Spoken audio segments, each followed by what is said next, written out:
নারায়ণপুর গ্রামের ছোট্ট এক চায়ের দোকানে রোজ রাতে আড্ডার আসর জমে। যার মূল কেন্দ্রবিন্দুতে থাকে সেখানকারই এক দাদু। সকলে ভালোবেসে দাদু বলেই ডাকে তাকে। আজও প্রত্যেক দিনের মতন জমে উঠেছে চায়ের আসর। রাত্রি ঠিক ৮টা বাজে। দাদু নিজের মতন বসে গল্প জমিয়ে রেখেছে। পাশেই বসে আছে পলাশ আর শ্যামল, দুই ভাই। আর ভীষণ বৃষ্টি হলো বটে, কি বলো দাদু? তাই তো দেখছি, কতগুলো জামা কাপড় শুকোতে দিলাম, সব দেখি ভিজে একাকার হয়ে আছে। তোরা তো জানিস একা মানুষ আমি, সব কাজ একাই করতে হয়। তা দাদু, আজ কোন গল্প শোনাচ্ছ? আকাশটাও বেশ মেঘলা, একখানা ভূতের গল্প হয়ে যাবে নাকি? হ্যাঁ, তা তোরা শুনলেই বলতেই পারি, তবে ঘটনা কিন্তু সত্য, বানিয়ে বানিয়ে বলবো না। তাই নাকি? তবে শুরু করে দাও দাদু। হাতে গরম চা, বৃষ্টি বৃষ্টি ভাব, আর তোমার গল্প, আহা, একেবারে জমে যাবে। শোন তবে। একটা দীর্ঘশ্বাস ছেড়ে দাদু নিজের গল্প বলা শুরু করলো।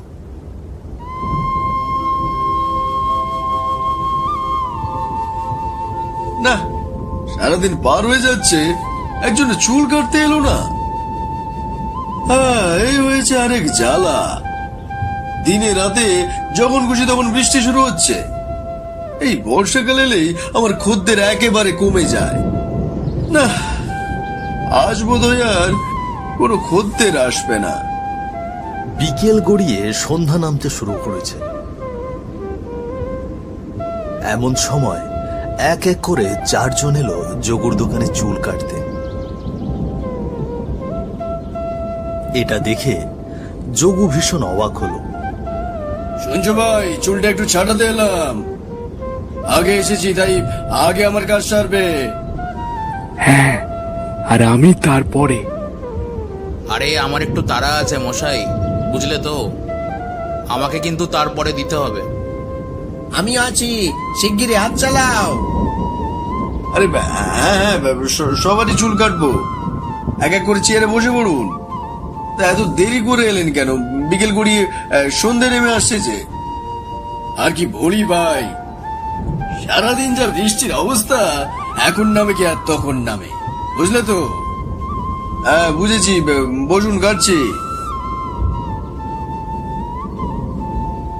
সন্ধে পেরিয়ে প্রায় রাত নামতে চলল। এমন সময় বিনু, মতি সহ দাদু এলো যোগুর দোকানের সামনে। বাকি 3 জনের চুল কাটার পরেও এখনো একজন বসে আছে যোগুর দোকানে। কি রে যোগু, সন্ধ্যা নেমে এলো, তোর এখনো কাজ শেষ হয়নি? বলি রাত পার করবি নাকি? বলি সন্ধ্যার পর যে ওই রাস্তাটা তো ভালো নয়, সেটা কি তুই ভুলে গেলি? কিচ্ছু ভুলিনি। আসলে সারাদিন বসেছিলাম, কিন্তু এই বিকেলের পর হুট করে এক এক করে 4 জন এলো। 3 জন শেষ, এই একজন বাকি আছে। ভালোই হয়েছে, আজ তো আমাদের খদ্দের আসেনি রে। দোকান খুলে সারাদিন বসে রইলাম, কেউ জুতো সেলাই করতে এলো না। ভগবানের আশীর্বাদে আমার মাছগুলো সব বিক্রি হয়ে গিয়েছে। হ্যাঁ, আমিও সবজি কিছুটা বেচতে পেরেছি। বর্ষাকাল এলে তো মানুষজন আর বাজারে আসতেই চায় না। ও দাদা, গল্প করবে নাকি চুল কাটাবে? দাদা, আজ চুল না কাটলে কি হয় না? মানে আসলে আমাদের ওদিকটার পথ তো খুব একটা ভালো নয়, তো আমরা সবাই তাই একসঙ্গে যাই। দেখছেন তো, ওরা এসে দাঁড়িয়ে আছে তখন থেকে। না দাদা, বিপদে পড়ে যাব। এমনি এত সময় ধরে বসে আছি, একটা অনুষ্ঠান বাড়ি যাওয়ার আছে। এক এক করে সব শেষে আমার চুল কাটতে বসলে তুমি। না না, চুল তোমায় কেটে দিতেই হবে। তুইও না চুল কাট, আমরা না হয় একটু দাঁড়িয়ে যাই। এই সবাই একসঙ্গে গেলে তো আর কিছু হবে না। সে কি রে, সামনের ভাঙা ডোবার পুকুরের পাশ দিয়ে ওই রাস্তাটা যে ভালো নয় সেটা তুই জানিস না? রোজই তো সেখানে মানুষের সাথে কিছু না কিছু হচ্ছে। আরে এই জন্যই তো আমরা ঠিক করেছি প্রতিদিন তাড়াতাড়ি একসঙ্গে যাব আর আসবো। বেচারা বলছে চুল কাটতেই হবে, এত সময় বক বক না করলে চুল কাটানো হয়েই যেত। না না যোগু, তুই আর দেরি করিস না, শিগগির হাত চালিয়ে কেটে দে। দোকানপাট বন্ধ করে তারা চারজনে বাড়ির উদ্দেশ্যে রওনা হলো। জঙ্গলের মধ্য দিয়ে দাদু, মতি, যোগু আর বিনু চলতে শুরু করলো। এদিকে বারবার বিদ্যুৎ চমকাতে আরম্ভ করলো।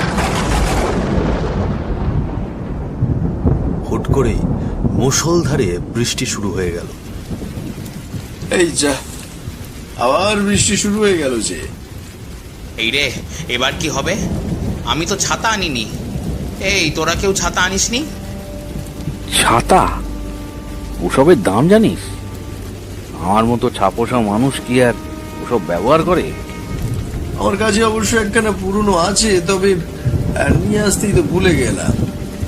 আরে আমার কাছেও তো ছোট একটা আছে। ভেবেছিলাম তোরা কেউ আনলে তোদের সাথেই চলে যাব, কিন্তু এখন তো তোরা কেউ কিছুই আনিসনি। এবার কি হবে? কি আর হবে, এইভাবেই চল, ভিজে ভিজে যেতে হবে। চারজন একসঙ্গে জঙ্গলের পথ দিয়ে হেঁটে বাড়ি ফিরছিল। এদিকে সন্ধে পেরিয়ে বেশ রাত হয়ে গিয়েছে। ভাঙা ডোবার পুকুর পাড়ের দিকটা খুব একটা ভালো নয়। বেশ কিছুদিন ধরেই সেখানে নানা রকম অদ্ভুত ঘটনা ঘটছে মানুষের সাথে। এই জন্যই তারা সিদ্ধান্ত নিয়েছে সকলে একসঙ্গে কাজ থেকে বাড়ি ফিরবে। আজ ভীষণ দেরি হয়ে গেল, ভাঙা ডোবা পুকুর বাড়ি চলে এলাম।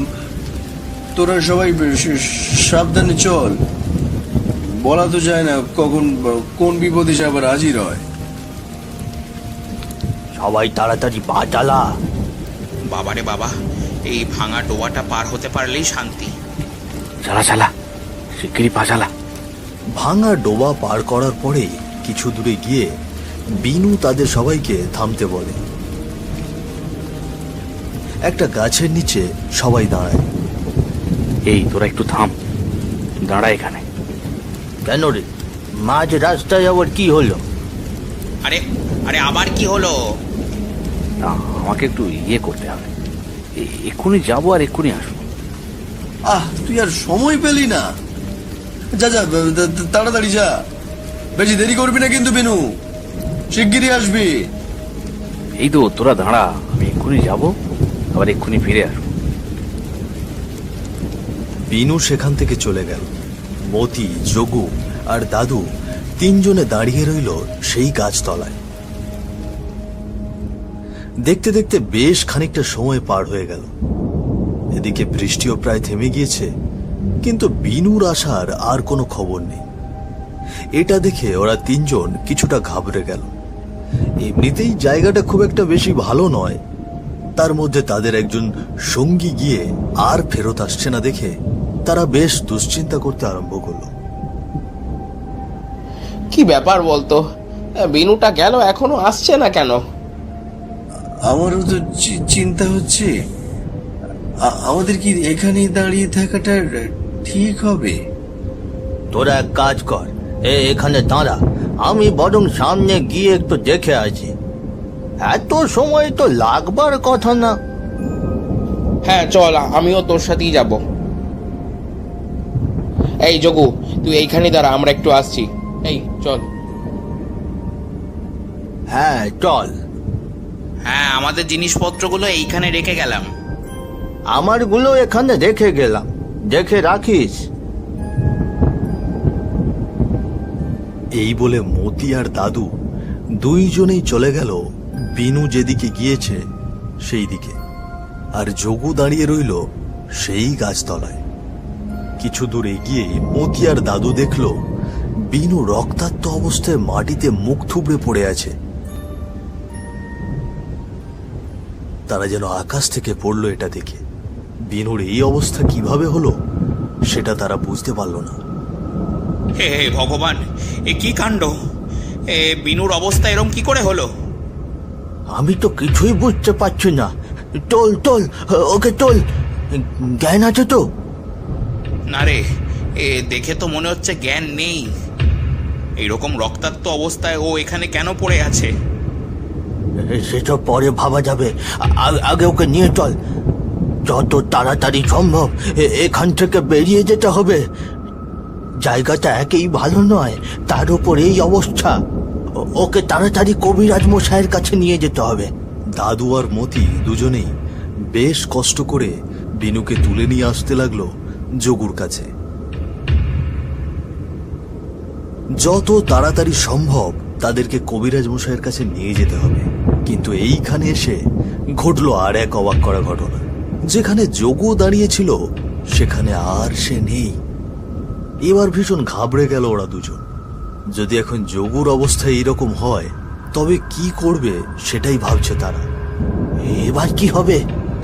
যোগুটা গেল কোথায়? আরে আমার কিন্তু ভীষণ ভয় করছে। এই চল তো গ্রামে গিয়ে কয়েকজন গ্রামবাসীকে ডেকে নিয়ে আসি। আমার মনে হয় না যে আমরা যদি এখানে একা একা ঘুরি আমরা বাড়িতে নিরাপদে ফিরতে পারবো। রেনুকে এখানে এরকম অবস্থায় রাখি, তারপর আরো কয়েকজনকে নিয়ে এসে আমরা জগাকে খুঁজতে বেরোই। আমারও সেটাই মনে হচ্ছে। বিনুকে আগে রেখে আসি, তারপর যোগুকে খোঁজা যাবে। চল। বিনুকে ধরে ধরে কোনো মতে নিয়ে যাওয়ার সময় কিছু দূরে গিয়ে তারা দেখল সামনেই যোগু অজ্ঞান হয়ে পড়ে আছে রাস্তায়। এটা দেখে তারা ভীষণ ভয় পেয়ে গেল। হায় হায়, এ কি? এটা যোগু না? আরে হ্যাঁ, তাই তো। এই চল চল চল, ধর ওকে, ধর। এ কি অবস্থা হয়েছে ওর? কি হচ্ছে আজকে এইসব বুঝতে পারছি না। আমাদের একদম বাজারে দেরি করা ঠিক হয়নি রাত পর্যন্ত। এখন কি হবে? এই এই এই, আমার মাথায় তো কিছুই ঢুকছে না রে। আমার মনে হয় নির্ঘাত আমরা সবাই আজকে মারা পড়ব। হে হে ভগবান, তুমি রক্ষে করো ঈশ্বর। আমাদের যে করেই হোক কিছু একটা করতে হবে রে, নইলে আজ কপালে দুঃখ আছে। এদের দুজনকে নিয়ে এবারে ফেরত কিভাবে যাব? এই তুই দৌড়ে গিয়ে একবার গ্রামে খবর দিয়ে আয় না। আরে কয়েকজন এলে তো আমাদের একটু সুবিধা হবে। আমি এখান থেকে গ্রামে যাই আর এদিকে তোরও কোনো একটা অঘটন ঘটুক, তাই না? না না, আমাদের দুজনের একদম আলাদা হওয়া ঠিক হবে না এখন। তবে তো আর কোনো উপায় আমি দেখতে পাচ্ছি না। এমন সময় তাদের সামনে আসে এক বীভৎস রূপধারী আত্মা। সারা শরীর যেন পুড়ে ঝলসে গিয়েছে তার। চোখ দুটো টকটকে লাল, মুখ থেকে বেরিয়ে আসছে এক হিংস্র আওয়াজ। হুঙ্কার ছেড়ে সেই আত্মাটা বলে উঠল,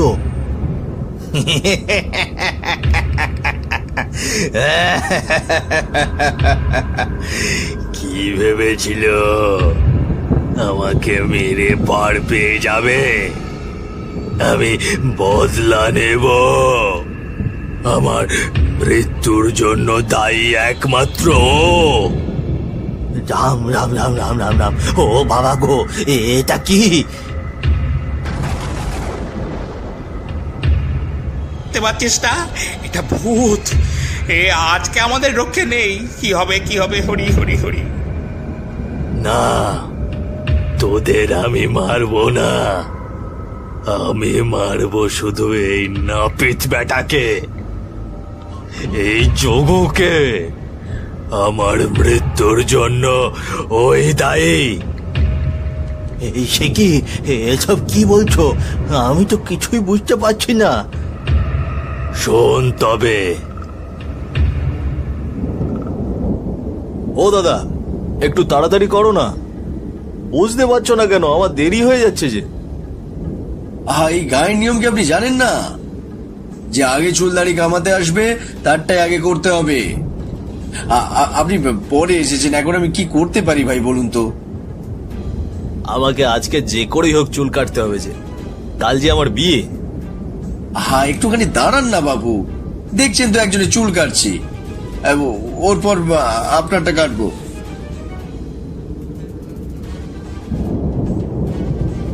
আজ বড্ড দেরি হয়ে গেল বাজার থেকে ফিরতে ফিরতে। বাড়ি গেলেই মা নিঘাত কথা শোনাবে।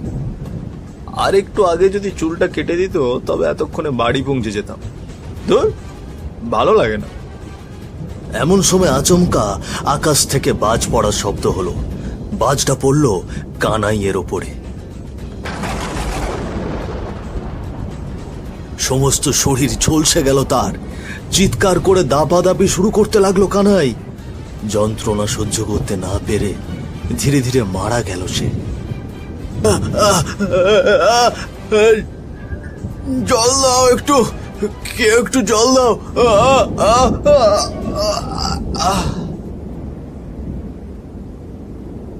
সেদিন যদি হারামজাদা আমাকে একটু আগে চুলটা কেটে দিত তবে আমাকে ওরকম বেঘরে মরতে হতো না। পরের দিন ছিল আমার বিয়ে। একটা পুরো পরিবার ধ্বংস হয়ে গেল শুধুমাত্র এই শয়তানটার জন্য। ওকে আমি ছাড়বো না। এতদিন শুধু ওকে একা পাওয়ার জন্য অপেক্ষা করেছি। আজ শেষ পর্যন্ত ওকে একা পেয়ে গিয়েছিলাম, কিন্তু তার মধ্যে তোরা আবার এসে পড়লি। তোমার কোথাও বুঝতে ভুল হচ্ছে। আমাদের যোগুটা এমন খারাপ মানুষ নয় গো। দয়া করে ওর কোনো ক্ষতি করো না। ক্ষতি করব না? ও কেন আমার ক্ষতি করলো? এই গায়ের নিয়ম ছিল যে আগে চুল কাটতে আসবে সেই আগে কাটতে পারবে। বাজ পড়াটা তো সম্পূর্ণ ভগবানের ইচ্ছে ছিল। তুমি দয়া করে ওদের ছেড়ে দাও, ওদের প্রাণ কেড়ে নিও না। আমি তোমার পায়ে পড়ছি, আমার বন্ধুকে ছেড়ে দাও। ওর পরিবার আছে, ঘরে ছোট ছোট সন্তান আছে। ছোট ছোট বাচ্চাদের বাবাকে ছিনিয়ে নিও না। তারপর তারপর কি করলো? ছেড়ে দিল? নির্ঘাট মেরে ফেলেছে, তাই না দাদু?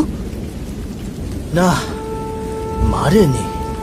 তবে এর চেয়ে বরং মেরে ফেললেই ভালো করতো। কি করেছিল দাদু? শিগগিরই বলো না। এরপর সেই পথ দিয়ে যাচ্ছিল আমাদের গাঁয়ে দুই ছোকরা।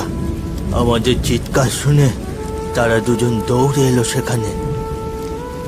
কার যেন হাতে একখানা লোহা ছিল, সেইটা ছুঁড়ে দিল সেই ভূতের দিকে। ভূতেরা লোহায় ভয় পায়। এরপর কোথায় যেন চোখের পলকে উধাও হয়ে গেল সে। আর তোমার বন্ধু, তার কি হলো? বেচারা যোগুটা পাগল হয়ে গেল। এরপর কয়েক বছর পর মারা গেল। আর বিনু ধীরে ধীরে সুস্থ হয়ে উঠল। শুনেছি তার নাতি নাতনিরা নাকি তাকে শহরে নিয়ে গিয়ে রাখছে এখন। জব্বর একখানা গল্প বললে দাদু, সারা জীবন মনে থাকবে। ঠিক বলেছিস, এর আগে এমন গল্প শুনিনি।